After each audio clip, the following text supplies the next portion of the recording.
Hello and welcome to another Source Gaming discussion. I'm your host NantenJex, and joining me today is PushDustIn.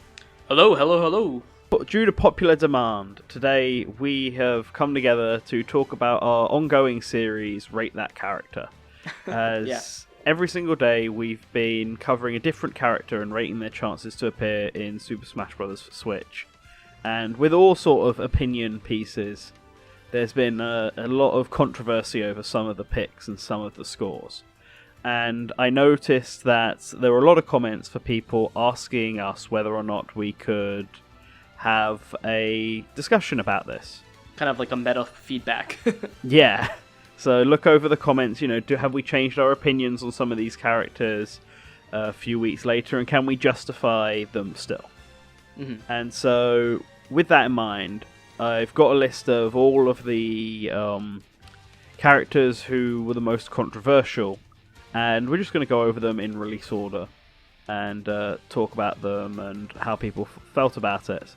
But before that, I just wanted to go into a bit about how the ratings are actually decided, as I feel there's some kind of misunderstanding between that, not only with the fans, but also with maybe even some people on the team. Yeah. And so the ratings are obviously between 100 and 0%, and I think of them as being in 5 categories. 100 is, it's guaranteed to happen, and we haven't had a 100 rating yet. 0 is it's not going to happen ever, and we haven't had a 0 rating yet.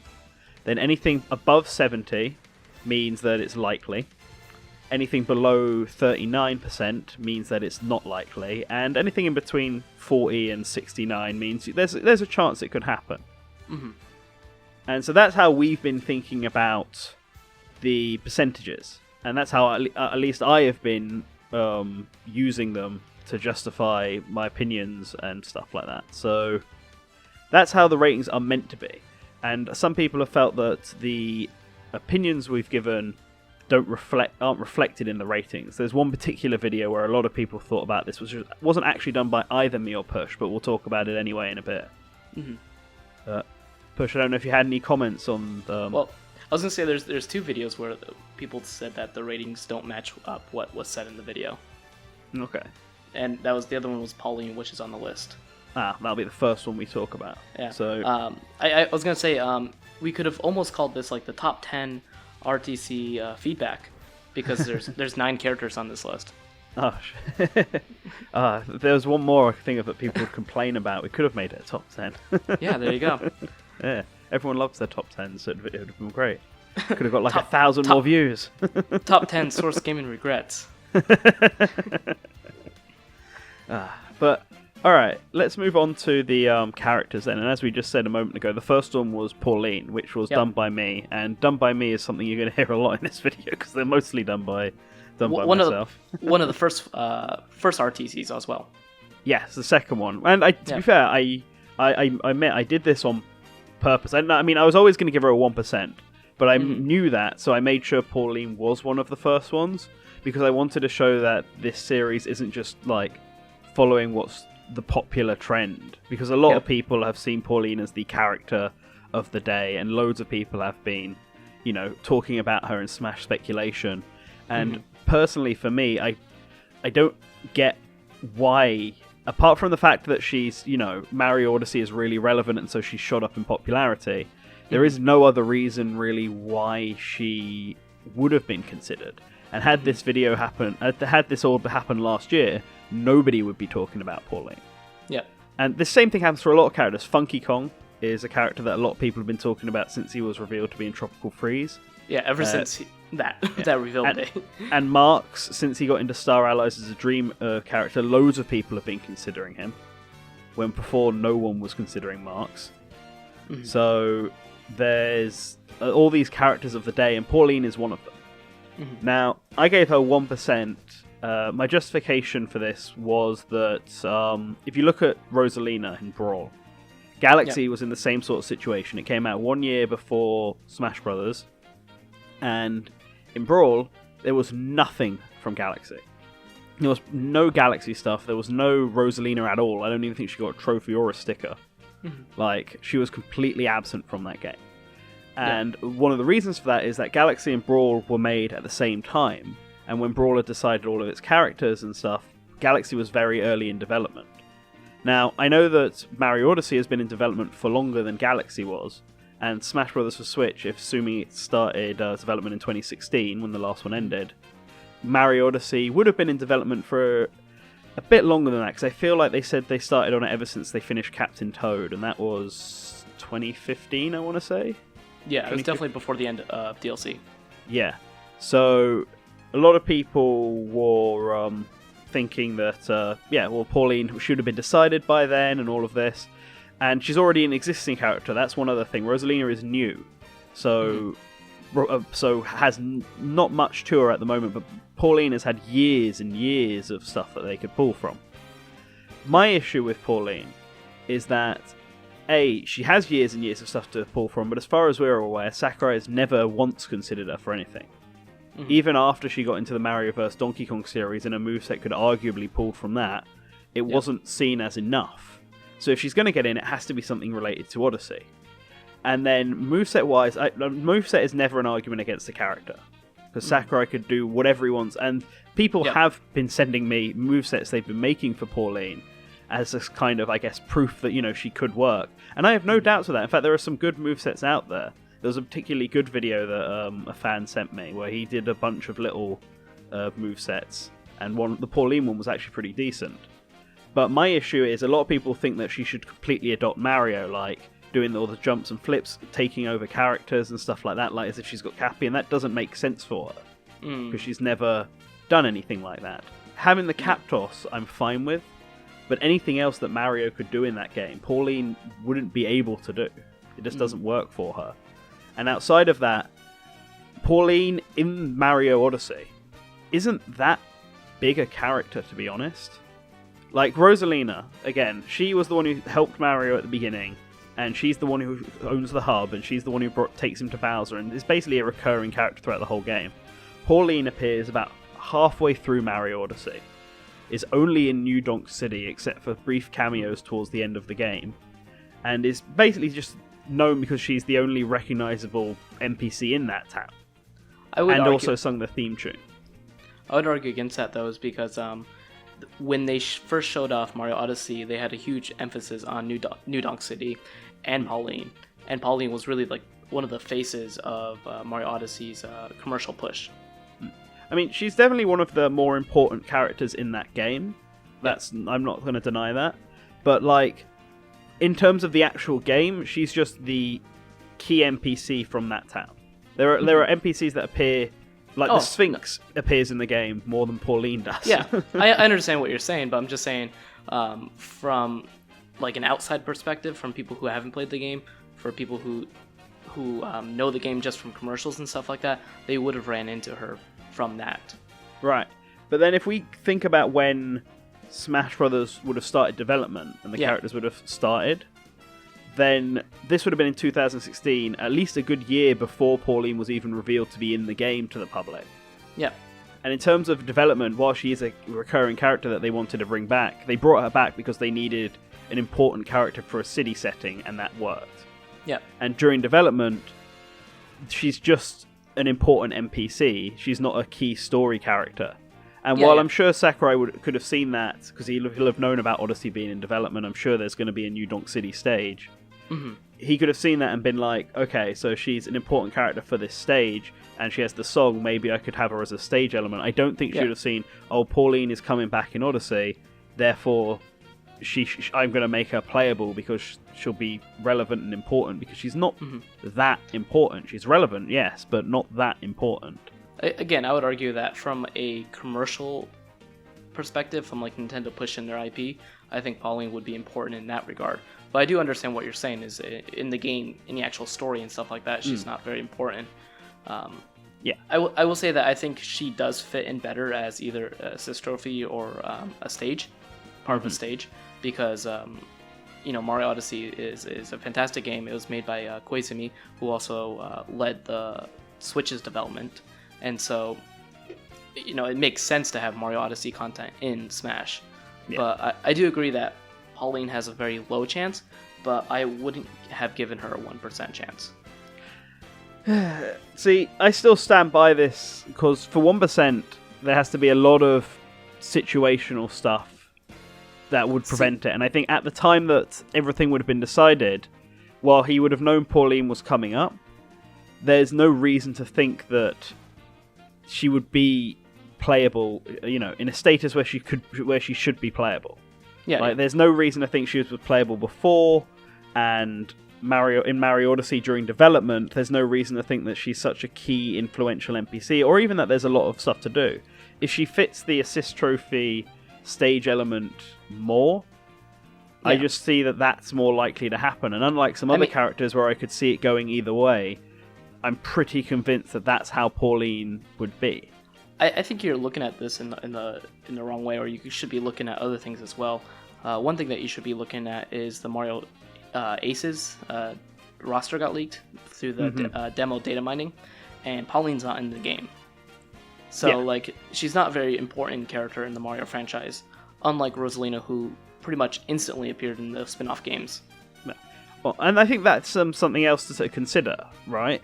So Rosalina, she wasn't in Brawl and stuff, but then she started appearing in all the spin-off games and started appearing more and more, and then she got into Smash. And I could see the same thing happening to Pauline. She's not in Mario Tennis Aces, but that game was developed alongside Odyssey.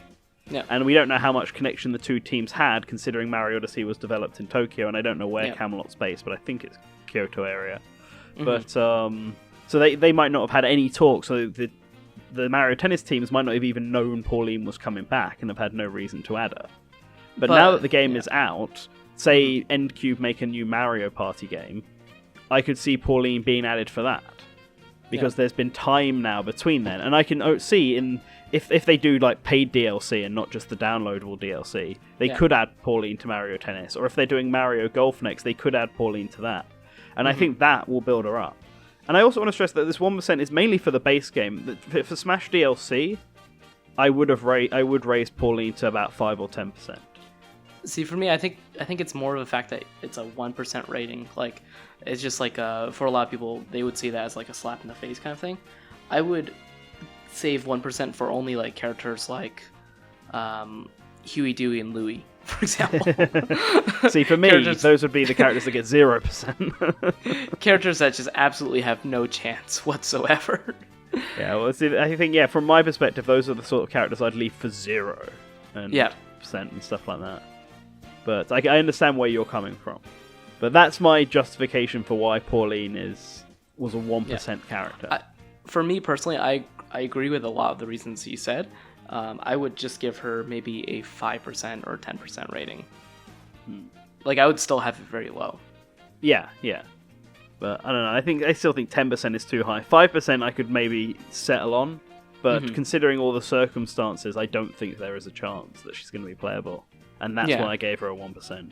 I will say stranger things have happened. That's all. Okay. I'm not gonna say it's impossible, but I definitely think it's very, very unlikely. Okay. Well, let's move on to the next character. And going from a really low percent to an incredibly high percent. It was right after each other, weren't they? Yeah, it was the same. Again, I did it for the same reason that I did Pauline. I wanted to pick a character who I felt had a really good chance of being in Smash that not many people talked about. And so I went with Al Nadja from Puyo Puyo, and I gave her a 70%. Yeah. Now, I want to stress, that was at the time, and currently, I think if I was to do Al now, I wouldn't give her 70, I'd give her a bit lower, but I wouldn't go any lower than 60%. Okay.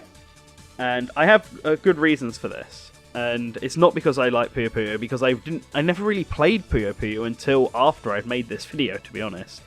I played Dr. Robotnik's Mean Bean Machine, and I hated it because I wasn't getting any good at it.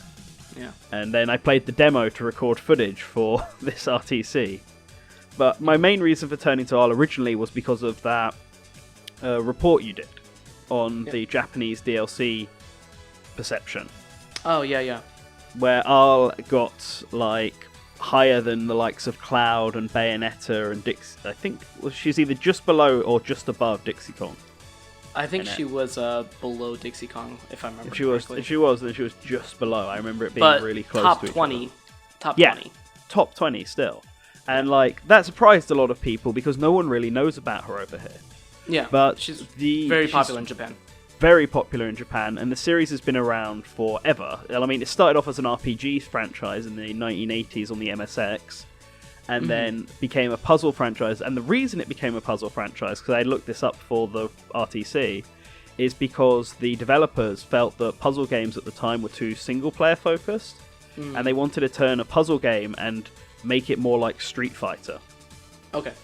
And so Puyo Puyo was designed to be a puzzle fighting game, where you would solve puzzles in a Tetris-like manner, because Tetris was obviously really popular at the time, but pulling off combinations of like scores, the blocks falling down, would be like performing a combo in Street Fighter, and that would do damage to the other side by adding more blocks.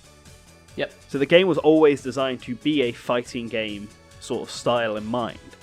And as an RPG character, she already has lots of attacks. She fights people all the time. So she has magic attacks. So I think transitioning that into Smash Brothers wouldn't be that difficult. Yeah. And then the other side of things is that obviously Puyo Puyo is really popular in Japan. It has also been out over here. The first Puyo Puyo game, complete with ARL, got released in the West. It just then got ported over and made into a Robotnik and Kirby game as well, which is the one that people know more because they had obviously recognizable characters. Yeah. And then it's not like it's just kind of disappeared for ages. Since 2000, when Sega bought the rights, they were releasing. There's one on the Game Boy Advance, there's one on the DS, there's one on the GameCube, Xbox, and PS2. The Wii got skipped over, but there was one in Japan. And then it came back for PlayStation 3 and PS4 and all sorts like that with Puyo Puyo Tetris. So it has been around. What people, I think, see is that they look at Arl and they're like, well, she's not popular in the West, I don't know her, so she doesn't have a chance. But I like to think of it as she is the Rayman of Japan. Yeah. So over here in the West, especially in Europe, Rayman's really popular.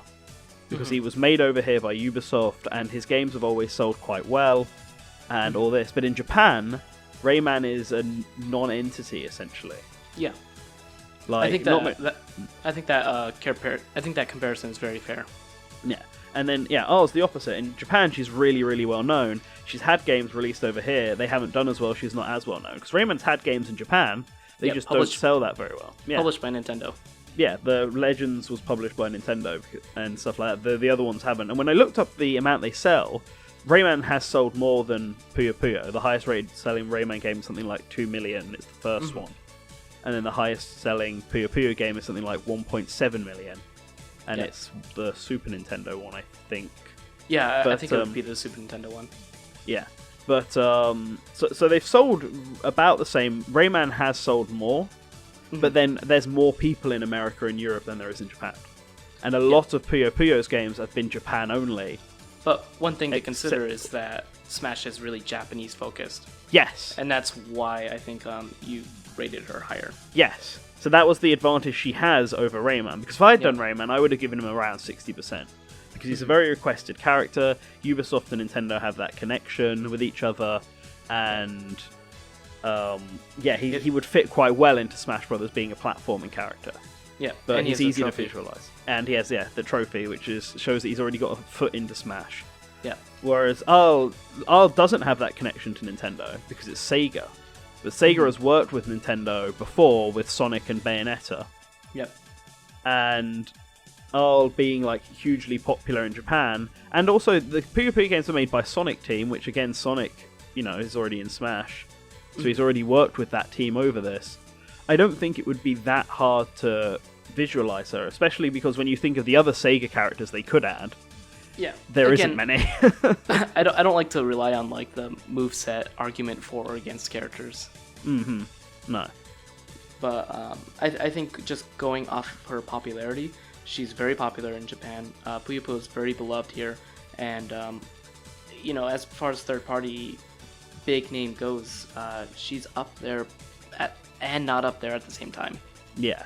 Now, the reason I wouldn't give her 70% was something I had a conversation with Artsy Omne about, and that's there are third-party characters who I think have a better chance than Arl of being in. Yeah. But obviously, I've given some of them are higher than her, but some of them are either the same as her or lower than her. And in hindsight, I wish I had given her around 60-65 because it would have been more consistent. Yeah. That way. But I didn't plan all of these in advance, and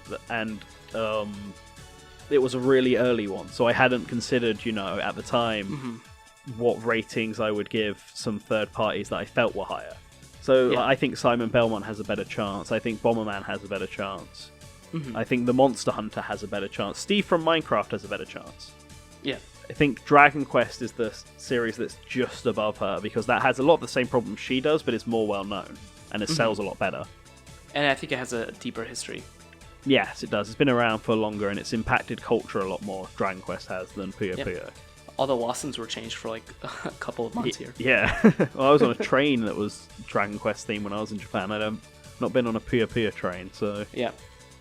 I would say like Puyo Puyo is a game that has resonated with a lot of like people who don't play a lot of video games. It's kind of like Duck Hunt in that way.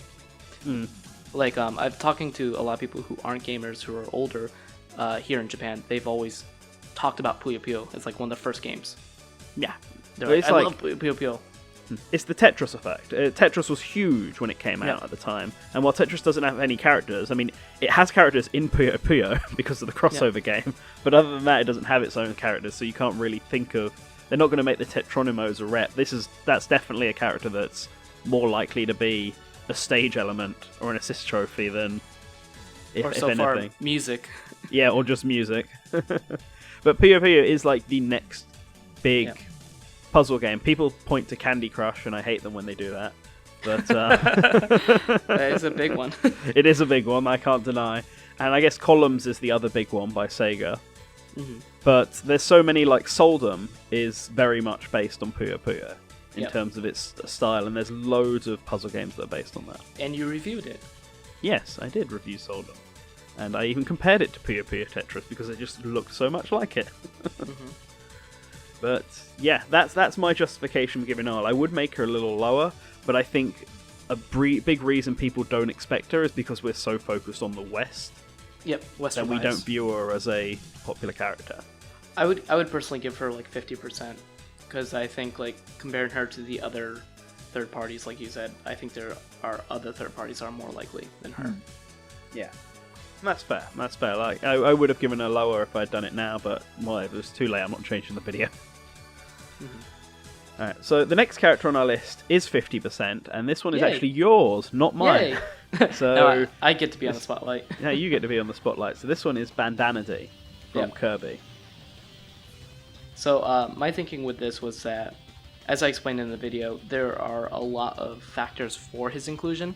Like if you look at the Kirby franchise in general, like he is seen as like the fourth character after the three that are already in Smash, and but then I saw a lot of issues with how Kirby has been represented in Smash up until now.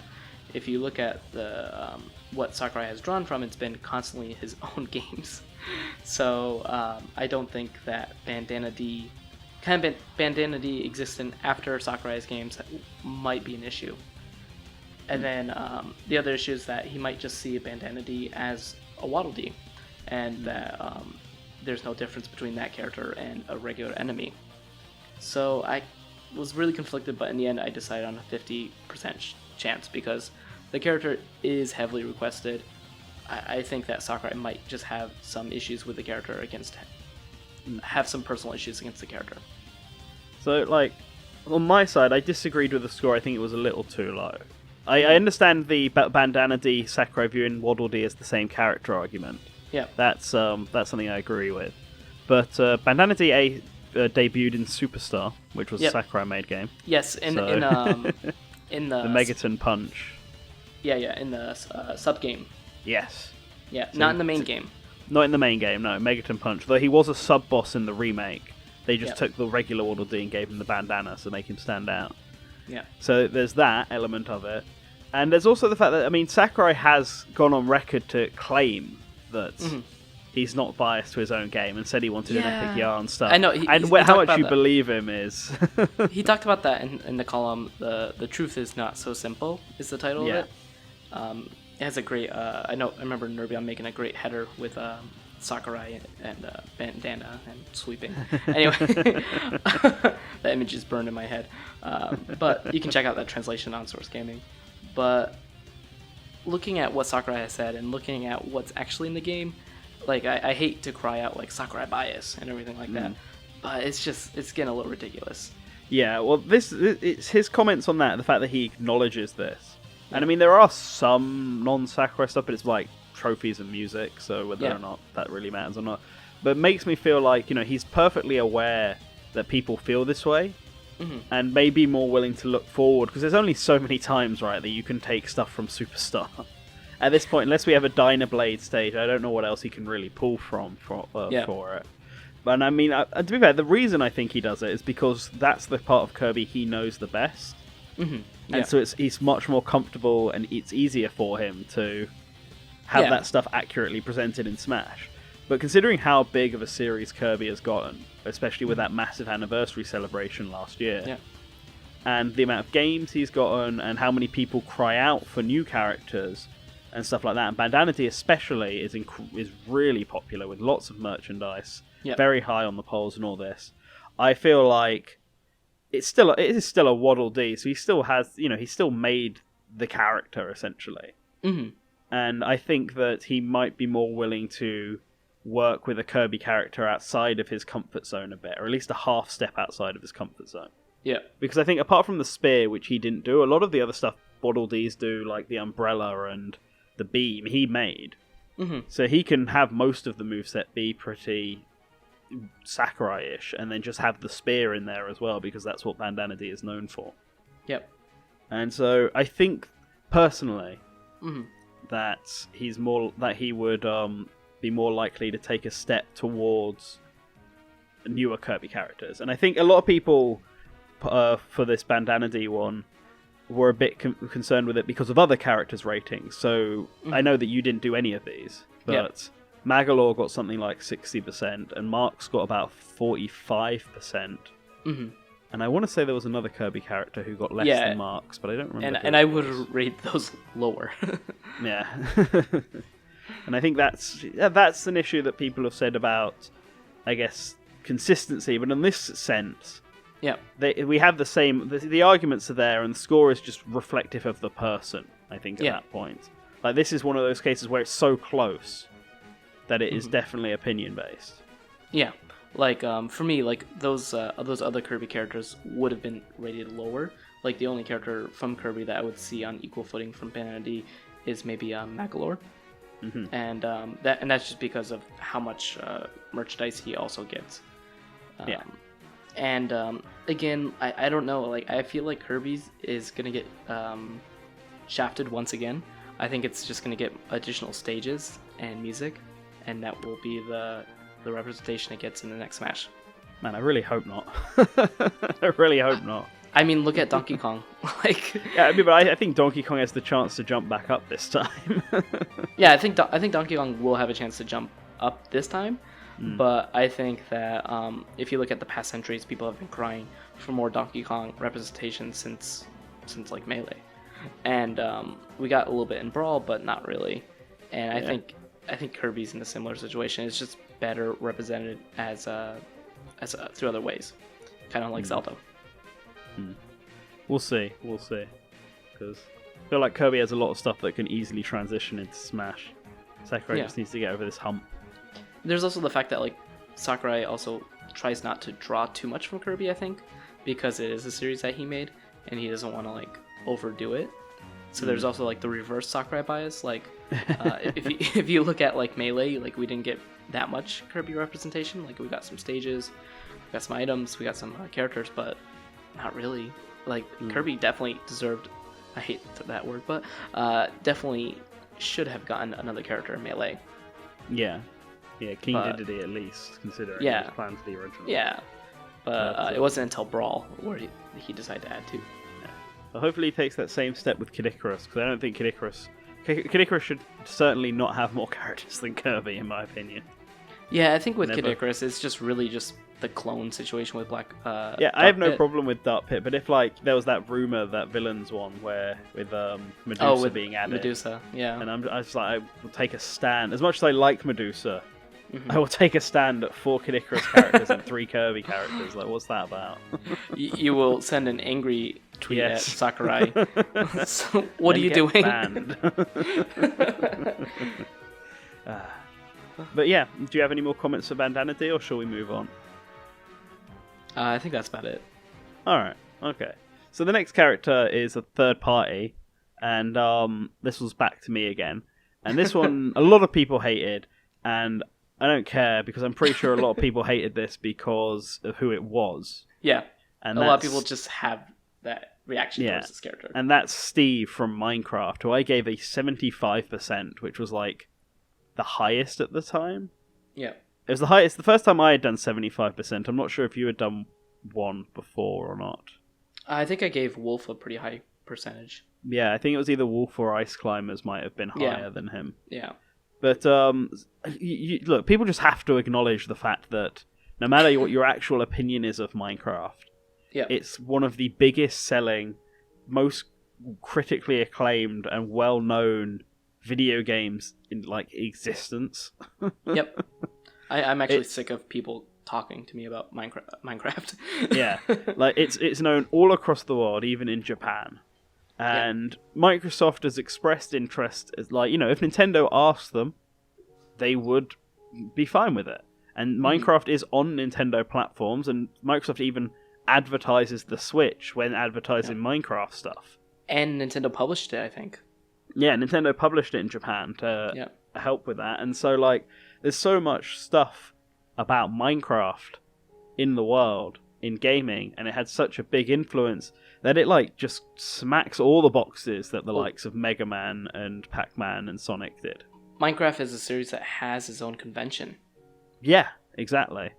Like, it has media outside of gaming and quite a large part of it, and even more unusual stuff than just figures and other toys. I saw merchandise for it in the Philippines.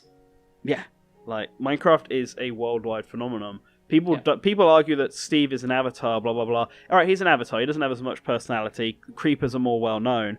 But he's still the player character, and people still see Steve and be like, Minecraft. Yeah.